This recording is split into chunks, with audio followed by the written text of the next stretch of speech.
Одржана годишната ревија на настани во организација на Охрид Нјуз. Наградени успешните охридски приказни АСП Пак, Народен театар, Емут, Свети Наум Охридски, Марко Печиновски. Денес на градскиот плоштад со почеток во 19 часот пакетчиња за сите дечиња.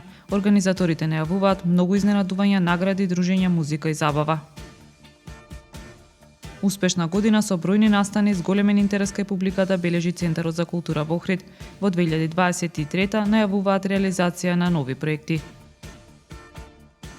Охридската библиотека распиша конкурс за избор на најдобра беседа на тема Фрличев и ние.